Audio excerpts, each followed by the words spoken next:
அண்ணனுடைய வேட்புமனு தாக்கல். பெத்த பிள்ளைக்கு கொடுத்ததே எப்படியா வந்து கடன் எடுக்க முடியும்? தன்னுடைய கட்டவுட்டுக்கு தானே பாலாபிஷேகம் பண்ண சொல்லி காசு கொடுத்தேன். அந்த 2 தொகுதி அப்படின்றது பயத்தின் வெளிப்பாடா? நாம இந்த மக்களுக்கு எந்த விதத்திலையும் உழைக்கல, அதனால மக்கள் ஏற்றுக்கொள்ள மாட்டார்கள் அப்படிங்கிறது அவருக்கே நல்லா தெரியும். அதனால தான் 2 தொகுதியில் நிற்கிறார். அவருக்கு ஏதோ அரசியலை பற்றி தெரியும், அந்த டேட்டா அனலைஸ் பண்ணி இந்த இடத்துல இப்படி, அந்த இடத்துல இப்படி அப்படிலாம் கிடையாது. அவருக்கு ஒன்றுமே தெரியாது.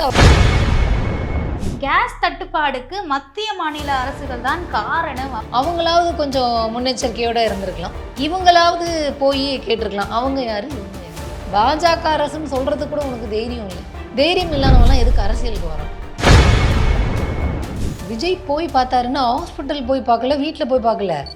ஒரு வண்டியில் போகும்போது பக்கத்தில் ஒருத்தவங்க வந்து விழுந்துட்டாங்க போது வண்டியிலேருந்து இறங்கி ரோட்டில் நின்று பார்த்தாரு, அவ்வளோ. அதுதான் மேம், ஃபர்ஸ்ட் டைம் போயிருக்காரு. அவர் வண்டியை விட்டு இறங்கியிருக்காரு. அப்படி சொல்லணும், நீங்கள் வண்டியை விட்டு இறங்கியிருக்காரு அப்படின்னு நீங்கள் சொல்லணும். ஆதவர்ஜுனா கலந்துக்கிட்ட ஒரு பிரச்சாரத்தில் வந்து பாட்டில்லாம் தூக்கி எரிஞ்சிருக்காங்க. நீ சொன்ன யாருன்னு கண்டுபிடிக்கணும்னு கண்டுபிடிச்சிட்டாங்க. அந்த பாட்டில் அடித்தவனுக்கு பின்னாடி ஆதவர்ஜுனா தான் இருக்கிறாரு அப்படிங்கிறத தகவல் வந்துருச்சு. யாருக்கு கடிதம் எழுதணும் அப்படிங்கிறது கூட தெரியாத ஒரு விஜய் கிட்ட ஒரு மாநிலத்தை ஒப்படைத்தால் அது எவ்வளோ பெரிய ஆபத்து. நான் இப்போ அஃபிடவிட்டை ஃபில் பண்ண தெரியாமல் பண்ணியிருக்கான் 2 தொகுதியில் பண்ணும்போது. எதுவுமே தெரியாதவன் எதுக்கு அரசியலுக்கு வந்தான் இவ்வளோ பேரை பலி கொடுக்குறது?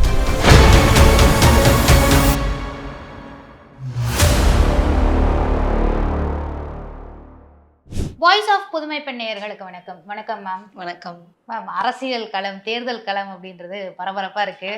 நம்ம அண்ணன் விஜய் அவர்கள் தான் வந்து தேர்தல் களத்தில் மாஸ் பண்ணிட்டு இருக்காரு. அண்ணனுடைய வேட்புமனு தாக்கல் அதுலேருந்தே ஆரம்பிச்சிடலாம். வேட்புமனு தாக்கலில் வந்து அவர் தன்னுடைய குடும்பத்தினருக்கு, தன்னுடைய மனைவி, மகன், அப்பா, அம்மா எல்லாருக்குமே கடனாக கொடுத்துருக்கேன் அப்படின்னு சொல்லியிருக்காரு. இதை எப்படி பார்க்குறது? இல்லை, அவர் தான் சொன்னார்ல, நான் எதையுமே மறைக்க மாட்டேன் அப்படின்னு. அதனால் காசை யார் பேரெல்லாம் போட்டு வச்சுருக்காரோ அதை ஒரு கடனாக மாற்றி எழுதி வச்சுருக்கிறாரு. இது இன்கம் டேக்ஸ் ஆஃபீஸுக்கு போனால் அவங்க அதை எப்படி கணக்கு எடுத்துப்பாங்க? ஏன் சொந்த பெத்த பிள்ளைக்கு கொடுத்ததே எப்படியா வந்து கடன் எடுக்க முடியும்? கிஃப்ட்டுன்னு தானே எடுப்பாங்க. முதல்ல நேர்மை இருக்கணுங்க. நான் எதையுமே மூடி மறைக்க மாட்டேன் அப்படின்னு சொல்கிறது. ஆனால் இந்த மாதிரி டபுள் ஒர்க்கெல்லாம் வந்து பண்ணுறது அப்படிங்கிறது வந்து விஜய் நேர்மையற்றவர் அப்படிங்கிறது புலிப்படத்துக்கு கேஷில் வாங்கி அதை மறைச்சது அப்படிங்கிறதுலேருந்தே நம்மளுக்கு தெரியுது.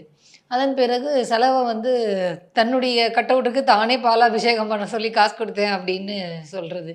விஜய் நேர்மையற்றவர் அப்படிங்கிறது வந்து நாம் எல்லாரும் தெரிஞ்சுக்கிறதுக்கு ஒரு வாய்ப்பை அவரே ஏற்படுத்தி கொடுத்துருக்கிறார்.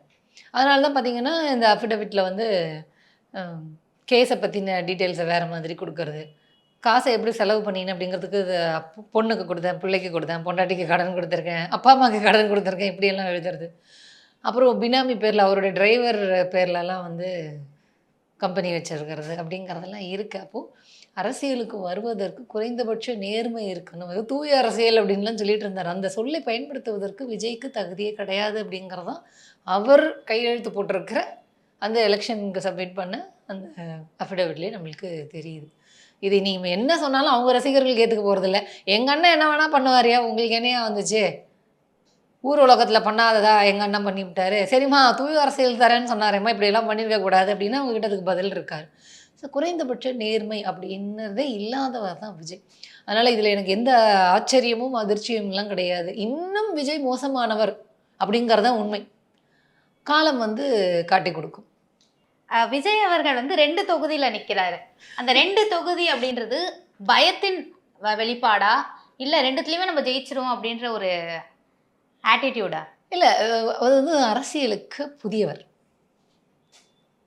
அதாவது இதுவரைக்கும் மக்களுக்கு எந்த விதத்திலையும் உழைக்கல, இதுவரைக்கும் இந்த மாநிலத்திற்கு எந்த குரலும் கொடுக்கல. அதானே உண்மை.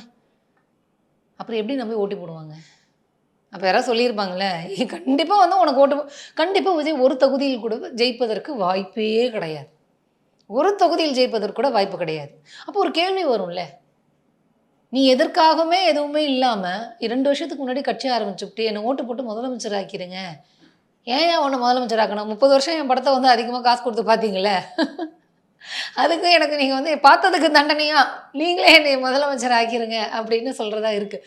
ஸோ அப்போது அவருக்கே தெரியுது, நாம் இந்த மக்களுக்கு எந்த விதத்துலேயும் உழைக்கலை, அதனால மக்கள் ஏற்றுக்கொள்ள மாட்டார்கள் அப்படிங்கிறது அவருக்கே நல்லா தெரியும். அதனால தான் 2 தொகுதியில் நிற்கிறார். வாய்ப்பில்லை. அவருக்கு ஏதோ அரசியலை பற்றி தெரியும், அந்த டேட்டா அனலைஸ் பண்ணி இந்த இந்த இடத்துல இப்படி, அந்த இடத்துல இப்படி அப்படி அப்படிலாம் கிடையாது. அவருக்கு ஒன்றுமே தெரியாது. அவர் கூட இருக்கிறவங்களுக்கும் எதுவுமே தெரியாதுங்க. அண்ணன் வந்து ஒரு பிரச்சார பீரங்கியாவே இருக்காருன்னே சொல்லலாம். இந்த இடத்துல தொடர்ந்து திமுக மீது மத்திய அரசு மீது விமர்சனங்கள் வச்சுட்டு இருக்காரு. மத்திய அரசு நீங்க சொல்லக்கூடாது. ஒன்றிய அரசு அப்படின்னு இல்ல அவர் ஒன்றிய அரசு பேர்ல வைக்கவே இல்லையா அவரு. இல்ல ஆனா அவர் தான் சொல்றாரு, கேஸ் தட்டுப்பாடுக்கு மத்திய மாநில அரசுகள் தான் காரணம் அப்படின்னு ரொம்ப அடிச்சு சொல்றாரு. முட்டாள்தனமான பேச்சு. இன்னொன்று, அந்த கேஸ் தட்டுப்பாடுக்கு அவர் அது பேசும்போது, இப்போ ரீசெண்டாக பேசும்போது அவங்களாவது கொஞ்சம் முன்னெச்சரிக்கையோடு இருந்திருக்கலாம், இவங்களாவது போய் கேட்டிருக்கலாம். அவங்க யார், இவங்க யார்? இவங்க அப்படின்னா திமுக பேரை சொல்ல முடியுது ஒன்றும் இல்லை, அவங்கங்கிறதுக்கான பேரை கூட உன்னால் சொல்ல முடியல. பாஜக அரசுன்னு சொல்கிறதுக்கு கூட உனக்கு தைரியம் இல்லை. தைரியம் இல்லாதவங்களாம் எதுக்கு அரசியலுக்கு வரான்? ஒன்றிய பிஜேபி அரசு வெளியுறவு கொள்கை ரொம்ப மோசமாயிருச்சு, அமெரிக்காவுக்கு அடிமையாகி அவங்க நீட்டின இடத்துல கையெழுத்த போட்டுட்டு அவங்க என்ன சொல்கிறாங்களோ அதை பண்ணதுனால தான் இப்போ நம்ம வந்து எரிபொருளுக்கு கஷ்டப்பட்டுட்டு இருக்கோம். இது ஒன்றிய பிஜேபி அரசினுடைய வெளியுறவு கொள்கை தவறான கொள்கையின் காரணமாக நம்ம கஷ்டப்படுறோம், அமெரிக்காவுக்கு எதுக்கு அடிமையாக இருக்கீங்க அப்படின்னலாம் கேட்கறதுக்கு தைரியம் இல்லாததுனால அவங்களாவது இவங்களாவது அப்படின்னு பேசுகிறார். இது எதுக்காக இப்படி பேசுகிறான்னா, தன்னுடைய ரசிகர்கள் அடிமுட்டாள்கள், வடிகட்டின முட்டாள்கள் அப்படிங்கிற நம்பிக்கை அவருக்கு ரொம்ப ரொம்ப ரொம்ப ரொம்ப அதிகமாக இருக்குது. அதனால தான் எரிபொருள் அப்படிங்கிறது எந்த அரசினுடைய கட்டுப்பாட்டில் இருக்கும், அவங்க அதில் என்ன தவறு செஞ்சுருக்கிறாங்க, இப்படிப்பட்ட ஒரு நிலை ஏற்பட காரணம் என்ன அப்படிங்கிறத பற்றிலாம் அவர் பேசவே இல்லை. அவர் என்னைக்கு பிஜேபி அரசை கண்டிச்சிருக்கிறாரு? நான் தான் சொன்னேன், அவங்களாவது அப்படின்னு தான் சொல்கிறாரு. வழியே வந்து அவருடைய பர்சனல் லைஃப்பில் ப்ராப்ளம் வந்தாலே அதுக்கு திமுக தான் காரணம்னு சொல்லக்கூடிய ஒரு மட்டமான ஒரு புத்தியுடைய விஜய், மக்களினுடைய வாழ்வாதாரம் ஒட்டுமொத்த மக்களையும் வந்து மோசமான நிலைக்கு தள்ளக்கூடியது வந்து இந்த எரிபொருள் பற்றாக்குறை நிலை ஏற்பட்டிருக்கிறது. அது காரணம் ஒன்றிய பிஜேபி அரசு. சொல்கிறதுக்கு ஏன் பயப்படுறாரு? ஏன் இந்த அளவுக்கு ஒரு பயம் பிஜேபியை பார்த்து? நீ என்ன சொன்னால் இருந்தாலும் அரசியல்வாதியே கிடையாது, அரசியல்வாதியாக ஆகணுங்கிற எண்ணமும் விஜய்க்கு கிடையாதுன்னு வச்சுக்கோங்களேன். ஆனால் ஒரு ஓட்டை பிரிக்கக்கூடிய ஒரு சதித்திட்டத்தோடு தான் அவர் வந்திருக்கிறாரு. ஸோ தன்னோட ரசிகர்களை ஏமாற்றி ஏதாவது ஒரு சதவீதம் ஓட்டை பிரிக்க முடியுமா, நமக்கு கொடுக்கப்பட்ட வேலையை செய்ய முடியுமா அப்படின்னு பார்க்கறதுக்காக தான் வந்திருக்கிறார். இதை பேசுறதுக்கு என்ன அவருக்கு என்ன பிரச்சனை? எரிபொருள் ஒன்றிய அரசு தானே கொடுக்கணும். நம்மளுக்கு கிடைக்காம போகிறதுக்கு இல்லை பற்றாக்குறை ஏற்பட காரணம் மோடி அரசு தானே. அது சொல்கிறதுக்கு, அதை பேசுகிறதுக்கு ஏன் பயப்படுறாரு? அதுலேயும் நீ வந்து திமுக அரசு இழுப்ப அப்படின்னா உனக்கு அறிவில்லை அப்படிங்கிறது ஒன்று, நீ ரொம்ப அநாகரிகமானவன், ஒரு அயோக்கியன் விஜய் அப்படிங்கிறது தானே உண்மை. இதுக்கு எதுக்கட வந்து மாநில அரசு இழுக்கிற? ஒன்றிய அரசை பற்றி தானே நீ பேசியிருக்கணும். ஏன் பேச மாட்டேங்கிற? பேசாததுக்கு உனக்கு அறிவு கிடையாது, பேசுவதற்கு அப்படிங்கிறது நேர்மையும் கிடையாது. அவ்வளோதான். விஜய் அவர்களுடைய மிக முக்கிய குற்றச்சாட்டு என்னவா இருக்குன்னா, இந்த கேஸ் தட்டுப்பாடு வந்தப்ப மாநில அரசு எதுவுமே நடவடிக்கை எடுக்கல அப்படின்ற பட்சத்தில் முன்னாடி அவங்களோட ஃபேமிலிக்கு எதுனா ஒரு பிரச்சனை வந்துச்சு, குடும்பத்துக்கு பிரச்சனைனா டெல்லிக்கு போறாரு, ஆனால் மக்களுக்கு ஒரு பிரச்சனைனா இங்கே இருந்துக்கிட்டு ஒரு வீடியோ போடுறாரு அப்படின்றது. விஜயோட முட்டாள்தனமான பேச்சுக்கு எந்த அறிஞர்களும் பதில் சொல்ல முடியாது, பதில் சொல்லவும் மாட்டார். இது எவ்வளோ பெரிய முட்டாள்தனமான பேச்சு. எரிபொருள் தட்டுப்பாடு ஏற்படுதுன்னா ஒரு மாநில அரசு என்ன நடவடிக்கை எடுக்க முடியும் அப்படிங்கிறதுக்கு திமுக அரசு நடவடிக்கை எடுத்திருக்கு, சரிங்களா? மின்சார கட்டணத்தை குறைத்து இருக்கிறது, அது ரிலேட்டடான எக்யூப்மெண்ட்ஸ் வாங்குறதுக்கான மானியங்கள் கொடுக்குது, இவ்வளோ தான் பண்ண முடியும். ஒரு மாநில அரசு ஈரானுக்கு வந்து கப்பல் அனுப்பிச்சு எரிபொருள் எடுத்துகிட்டு வர முடியுமா? என்ன பைத்தியகாரத்தனமாக பேசுகிறான். டெல்லிக்கு வந்து ஏற்கனவே முதலமைச்சர் அவர்கள் கடிதம் எழுதியிருக்கிறாரு, சோஷியல் மீடியாலையும் அதை பற்றி பேசியிருக்கிறாரு, பதிவுகள் போட்டிருக்காரு. இவன் அதெல்லாம் படித்தானா இல்லையா, இல்லை பங்களாக்குள்ளேயே பதுங்கின்னு உட்காந்துருந்தா எப்படி தெரியும்? இதெல்லாம் கொஞ்சமாவது கண்ணை திறந்து, தூக்கத்துலேருந்து எழுந்து கண்ணை திறந்து அரசியல் நிகழ்வு என்ன நடக்குது, திமுகவை குறை சொல்லணுங்கிறதுக்கு மட்டும் வந்தால் பத்தாது, அதற்கான அறிவையும் விஜய் வளர்த்துக்கணும். கேட்டிருக்காருல்ல, ஒரு மாநிலத்தின் முதலமைச்சராக எடுக்க வேண்டிய நடவடிக்கையை எடுத்தாச்சு, ஒன்றிய அரசினிடம் கோரிக்கையும் வச்சாச்சு, அவங்களுடைய செயல்பாடுகளை கண்டனமும் தெரிவித்தாச்சு, அதற்கு நீங்கள் சரியான நடவடிக்கை எடுக்கணும்னு சொல்லியாச்சு. ஒரு முதலமைச்சர் என்ன பண்ணணும்? இப்போ டெல்லியில் போயிட்டு இப்போ மோடிக்கிட்ட உட்காந்து டைரக்டாகவே அந்த கண்டனத்தை தெரிவிச்சுட்டு அவர் பயந்து நடுங்கி அப்படியே ஈரானுக்கு கப்பல் அமைச்சு எரிபொருள் எடுத்துருவாரு. அவர் தான் அமெரிக்கா கடுமையாக உட்காந்துக்கிட்டு இருக்காரு. ஒரு மாநில அரசு என்ன பண்ணணுமோ பண்ணியாச்சு. ஒரு அரசியல் கட்சி தலைவனா உன்னால பிஜேபியை கண்டிக்கிறதுக்கு கூட துப்பு இல்ல உனக்கு. ஆனா, மு.க. ஸ்டாலின் அவர்கள் வந்து கண்டனம் தெரிவிச்சிருக்கிறாரு. என்ன நடவடிக்கை எடுக்கணுங்கிறதையும் சொல்லியிருக்கிறாரு. மாநில அளவில் என்ன நடவடிக்கை எடுக்கணுமோ எடுத்திருக்காரு. அவர குறை சொல்றதுக்கு உனக்கு எந்த விதத்துல தகுதி இருக்கு? ஒரு 1% தைரியம் கூட இல்ல. மோடி அரச கண்டிக்கிறதுக்கு. ஏங்க இது நீ லாஜிக்கா பேச நான் தான் சொல்றேனே, விஜய் போன்ற முட்டாள்களுடைய பேச்சுக்கு யாராலும் பதில் சொல்ல முடியாது. பதில் சொல்லவும் விரும்ப மாட்டார்கள். அதானே உண்ம. ஒட்டுமொத்த எல்லாருக்குமே தெரியும் இது ஒன்றிய அரசு கட்டுப்பாட்டுல வரும். அவங்க தான் நடவடிக்கை எடுக்கணும். அவங்க செய்ற அயோக்கியத்தனத்தையும், தவறையும் விஜய் கேள்வி கேட்க மாட்டேங்கிறாரு. அப்போ குறுக்க இந்த கௌஷிக் வந்தா அப்படிங்கிற மாரி, ஒன்றிய பிஜேபி அரசினுடைய, மோடி அரசினுடைய அந்த எப்ஸ்டன்ஸ் ஃபைல்ஸ்ல இருக்கக்கூடிய பிரச்சனையினால, மோடி இப்படியெல்லாம் பண்றாரு. அது உலகம் முழுக்க தெரிஞ்சிருக்கு. அவர காப்பாத்தணுங்கிறதுக்கு ஒரு குறுக்க விழுந்து திமுகவ பத்தி குறை சொல்லுவாரு அப்படின்னா, அப்ப விஜய் யார்? விவேக்கோட ஒரு காமெடி வரும். பாஸ் அப்ப நம்ம வந்து காட்டியும் குடுக்குறோம் அப்படிங்கிற மாரி வரும். நீ அந்த கேள்வி கேட்கறதுக்கு உனக்கு துப்பு இல்ல, தைரியம் இல்ல, வக்கு இல்ல. இதுக்கு மேல அவன என்னங்க கேட்கறது? சூடு சொரணம் இருக்கிறவனா இருந்தா தன்னை திருத்திக் கொள்வான். அது விஜய்க்கு இல்ல. ரொம்ப அநாகரிகமான, மலிவான சிந்தனை உடையவராக இருக்கிறார். என்ன பண்ண முடியும் இனிமே விஜய? வடிவேல் ரியாஸ் கான் சொல்றது தான். இவன அடிச்சும் பார்த்தாச்சு, அசிங்கமா திட்டியும் பார்த்தாச்சு. இவனுக்கு அப்ப கூட அறிவு வர மாட்டேங்குதே. என்ன ஜென்மண்டா இவன் தான் சொல்லலாம். ஜனநாயகன் படத்தை வெளியிடாம கூட்டு சூழ்ச்சி பண்றாங்க திமுகவும் பாஜகவும் அப்படின்னு சொல்றது எப்படி பார்க்கிறது? யார் பிஜேபி கூட கள்ள கூட்டணி வச்சிருக்கா? பிஜேபியை கண்டிக்கிறது கூட இவன் வாயை திறக்க மாட்டேங்கிறான். பிஜேபின்னு சொல்றதுக்கே பயப்படுறான். அவங்களுக்கு ஏதாவது ஒரு பிரச்சனைனா இவன் குறுக்கால விழுந்து திமுகவை வந்து டைவர்ட் பண்ணுறான். திமுகன்னு கை காமிச்சு டைவர்ட் பண்ணுறான். அப்போ பிஜேபி கூட கள்ள கூட்டணியில் இருக்கிறது யார்?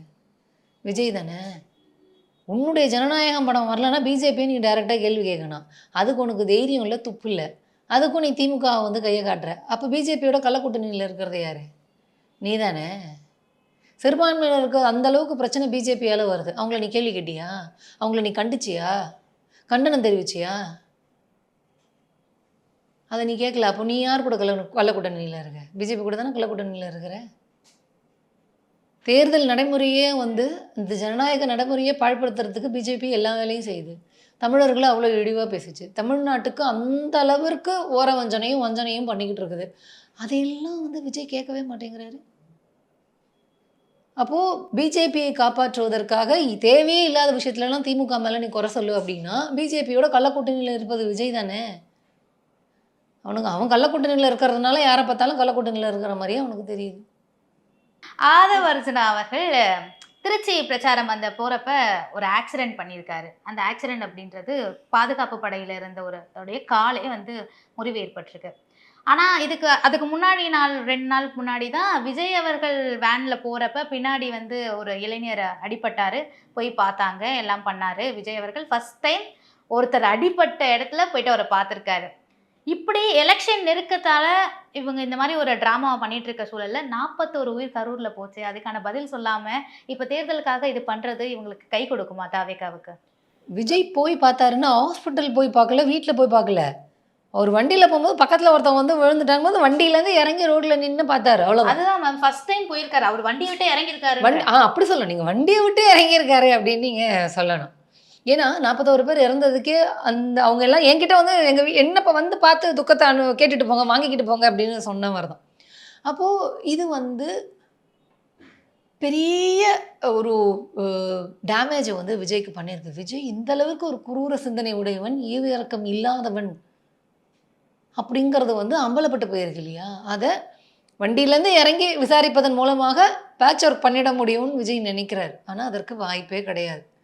இப்போ இந்த கால் உடைந்து அந்த போலீஸ்காரர் போய் இவங்க பார்த்துருக்காங்களா? எனக்கு தெரிஞ்சு அப்படி எந்த நியூஸுமே நான் போய் பார்க்கல. இப்போ ஆதவ அர்ஜுனாவுடைய வண்டி ஏறி ஒரு காவல்துறை ஒருத்தரில் இருக்கிறவருக்கு வந்து கால் முறிவு ஏற்பட்டிருக்கு இல்லையா? அவர் ஹாஸ்பிட்டலில் போய் பார்க்கலையே. அங்கே இருக்கிற இளைஞர்கள் கூட்டிகிட்டு போயிருக்காங்க, ஹாஸ்பிட்டலில் அட்மிட் பண்ணியிருக்கிறாங்க. ஆதவ அர்ஜுனா போய் பார்த்துருக்காரா? இல்லை. விஜய் போய் பார்த்துருக்கிறாரா?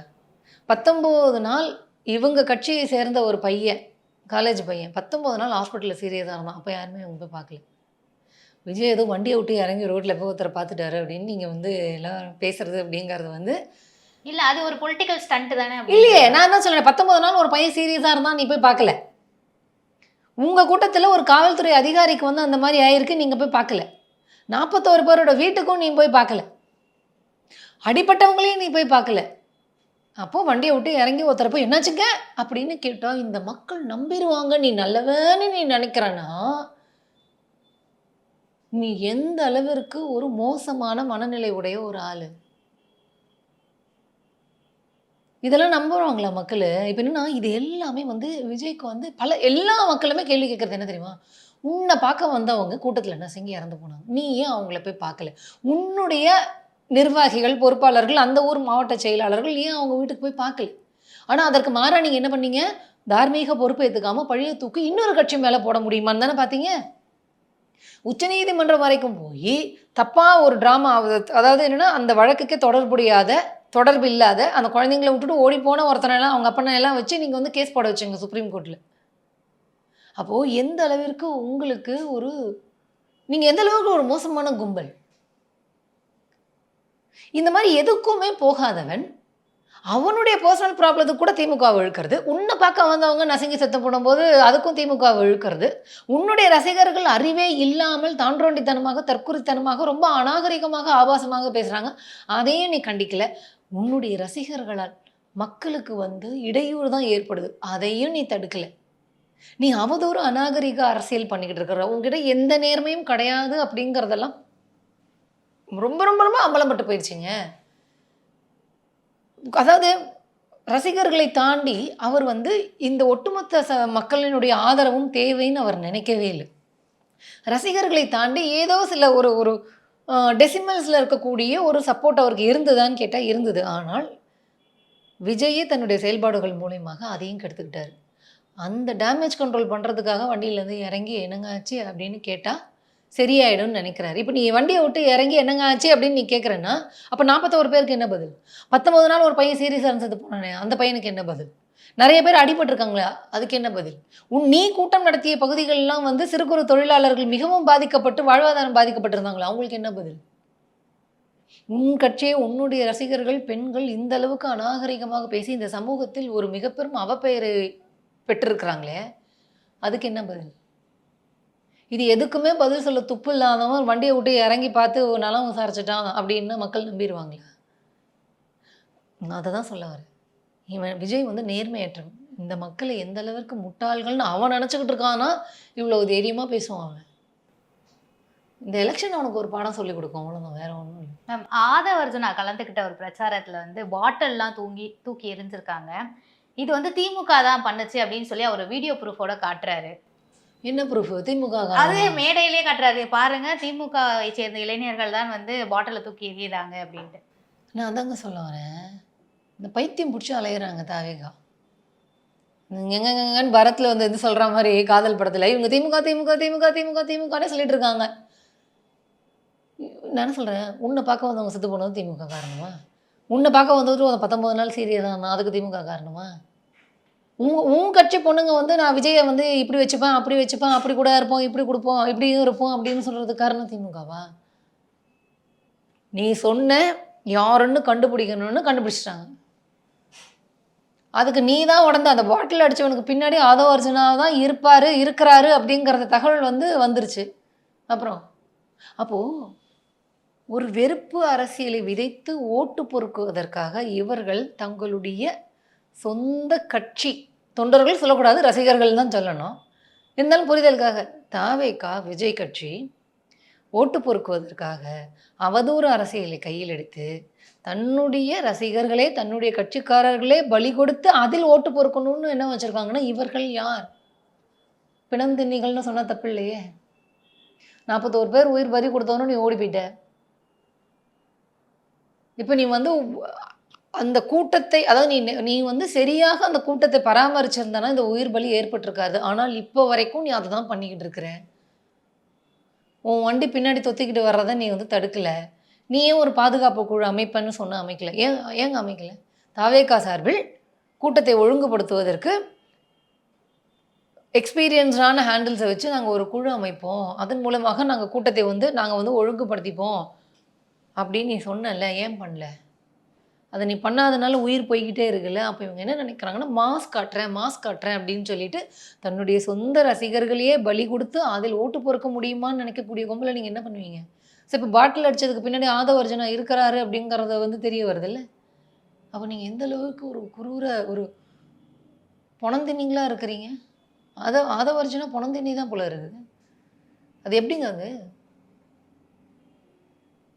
இதில் எப்படி அவர் திமுகவை கோக்குறாரு? உனக்கு நீ எது நடந்தாலும் திமுக தான் காரணமா? உன் கார் ஏறி ஒரு காவலருக்கு கால் உடைஞ்சு போச்சுடா. அதுக்கு காரணம் யாரு? நீ தானே. ஆதவர்ஜுனா யார் அப்படின்னா, அடி முட்டாள். 1% கூட காமன் சென்ஸே இல்லாத ஒரு அயோக்கியன் அவன். அரசியலே தெரியாத ஒருத்தன். சிம்பிளா சொல்லணும்னா ஒரு பைத்தியக்காரன்னு சொல்லலாம் ஆதவர்ஜுனாவ. நீ என்னங்க அந்த கூட்டத்தை பத்தி நம்ம என்னங்க பேசுறது? அவங்க ஏதோ அரசியல் பேசியிருந்தா, இப்படி நம்ம அரசியல் வந்து இப்படியெல்லாம் தப்புங்க, இது இப்படி அர்த்தங்க அப்படின்னு சொல்லலாம். அவங்க அரசியலே பேச மாட்டேன்றாங்க. இவங்கள பத்தி என்ன பேசுறது? பாருங்க, சீமான் எப்படி ஒரு ட்ரோல் மெட்டீரியலோ அதே மாதிரி விஜயும் ஒரு ட்ரோல் மெட்டீரியல். ஆதவர்ஜுனாவும் ஒரு ட்ரோல் மெட்டீரியல். அவ்வளோதான். இவங்க அரசியல்வாதிலாம் கிடையாது. விஜய்க்கு கொடுக்கப்பட்ட பாதுகாப்பு ஏற்பாடுகள்ல வந்து குறைபாடு இருக்கு அப்படின்னு சொல்லி லெட்டர் எழுதியிருக்காங்க. இதுல அவங்க பண்ணியிருக்க ஒரு தப்பு வந்து இப்ப பெரிய பேசு பொருளாவே இருக்குன்னு சொல்லலாம். ஒன்றிய உள்துறை செயலர் முன்னாடி இருந்தவர், அவர் இப்ப வந்து மணிப்பூர் ஆளுநரா இருக்காரு. இந்த அளவுக்கு ஒரு அரசியல் தெரியாத, அரசியல் புரியாத ஒரு நபர்களாக தாவேகாவினர் இருக்கிறார்களா? ஆமா. யாருக்கு கடிதம் எழுதணும் அப்படிங்கிறது கூட தெரியாத ஒரு விஜய் கிட்ட ஒரு மாநிலத்தை ஒப்படைத்தால் அது எவ்வளோ பெரிய ஆபத்து. அவனுக்கு வந்து தன்னுடைய தேர்தல் அஃபிடவிட்டையும் தப்பு தப்பாக ஃபில் பண்ணுறது என்ன, இந்த லெட்டர் வந்து தப்பாக அட்ரஸ் பண்ணிவிட்டு அதுக்கு ஒரு முட்டு, நாங்கள் கொடுக்கவே இல்லைன்னு ஒரு பொய், பங்களாக்குள்ளே உட்காந்து அழுதேன்னு ஒரு பொய், தூய அரசியல் கொடுக்க வரேங்கிறது ஒரு பொய், கணக்கில் வராத கருப்பு பணம் வாங்கிவிட்டு நான் தூய்மையானவன்னு பேசுகிறது அதோட பொய். இன்னும் எவ்வளோ பொய், எவ்வளோ அயோக்கியத்தனம். உன் கூட்டத்தில் பலியானதுக்கு காரணம் வேற ஒரு கட்சின்னு பழிய போடுறது. நான் தாங்க சொல்கிறேன், எதுவுமே தெரியாதவர்கள் அரசியலுக்கு வரக்கூடாதுன்னுலாம் நான் சொல்ல வரல. அரசியலுக்கு வர அப்படின்னா நீ வந்து அதுக்கு ஒன்று தயார்படுத்திக்கணும். நேர்மை இல்லாதவன், அடிப்படை அறிவு இல்லாதவன் விஜய். அவன்கிட்ட ஒரு மாநிலத்தை ஒப்படைப்பது, 8 கோடி மக்களினுடைய வாழ்வாதாரத்தை, எதிர்காலத்தை ஒப்படைப்பது அப்படிங்கிறது எவ்வளோ பெரிய முட்டாள்தனம். அப்போ மக்கள் இங்கே என்ன யோசிக்கணும் அப்படின்னா, ஏண்டா உனக்கு வந்து தேர்தல் பரப்புரைக்கு எழுதி கொடுத்ததையும் உனக்கு படிக்க தெரியல என்ன, ஒரு அஃபிஷியலாக ஒரு லெட்டரை எப்படி ப்ரிப்பேர் பண்ணணும், யாருக்கு அட்ரஸ் பண்ணணுங்கிறதும் தெரியல, அரசியல்னா என்னன்னு தெரியல, உன்னுடைய கட்சிக்காரர்களை எப்படி மதிக்கணும்னு உனக்கு தெரியல, அரசியல் கட்சி தலைவன்னாலும் என்னன்னு உனக்கு தெரியல, அரசியல்வாதியினுடைய வேலை என்னன்னு தெரியல, ஒன்றிய அரசினுடைய வேலை என்ன, மாநில அரசினுடைய வேலை என்ன, ஐஏஎஸ் ஐபிஎஸ்ஐ யார் கொடுப்பாங்க, யார் வந்து நியமிப்பாங்க, அது என்ன ப்ரொசீஜர், அதுவும் உனக்கு தெரியாது. ஒரு மாநிலத்தினுடைய வருவாய் என்ன, அதில் செலவீனம் என்ன, அது எதுவுமே தெரியாத ஒருவனிடம் நீங்கள் வந்து ஒரு மாநிலத்தை ஒப்படைக்கக்கூடிய எதுவுமே தெரியாதவனிடம் ஒரு மாநிலத்தை ஒப்படைப்பது ஆபத்து. அப்படி எதுவுமே தெரியாதவனிடம் இந்த மாநிலத்தை ஒப்படைக்கலாம் அப்படின்னு பேசக்கூடியவர்கள் எவ்வளோ பெரிய ஆபத்தானவர்கள். இது ஒரு ஜஸ்ட் மிஸ்டேக்குன்னு சொல்லாதீங்க, அவங்க நிறைய மிஸ்டேக் இந்த மாதிரி பண்ணியிருக்கிறாங்க. யாருக்கு லெட்டர் எழுதணும்னு தெரியாமலாம் ஏற்கனவே இதுக்கு முன்னாடி பண்ணியிருக்கிறாங்க. நான் இப்போ அஃபிடவிட்டை ஃபில் பண்ண தெரியாமல் பண்ணியிருக்கான். 2 தொகுதியில் பண்ணும்போது மேடையில் பேச தெரியாது, கூட்டத்தை நடத்த தெரியாது, மக்களை மதிக்க தெரியாது, நேர்மையான அரசியல் பண்ண தெரியாது, ஒன்றிய பிஜேபி அரசை கண்டிக்க தெரியாது. எதுவுமே தெரியாதவன் எதுக்கு அரசியலுக்கு வந்தான்? இவ்வளோ பேரை பலி கொடுக்கறதுக்கா? அவனுக்கு எதுவும் தெரிலங்க, வந்துட்டாங்கன்னு நம்ம காமெடி பண்ணிட்டு போக முடியல. அதுக்கு பின்னாடி எவ்வளோ பெரிய ஆபத்து நிகழ்ந்துருக்கிறது. சிறு குறு தொழிலாளர்கள் வந்து எவ்வளோ பேர் பாதிக்கப்பட்டிருக்கிறாங்க. பல உயிர் போயிருச்சே, பல குடும்பங்கள் பாதிக்கப்பட்டிருக்கு. இது லைஃப்லாம் அவங்களுக்கு ஒரு பெரிய இழப்பு இல்லையா? அப்போது தகுதியற்றவர்களிடம் பொறுப்பு கொடுப்பது அப்படிங்கிறது எவ்வளோ பெரிய ஆபத்தை உருவாக்கும் அப்படிங்கிறத மக்கள் புரிஞ்சுக்கணும்.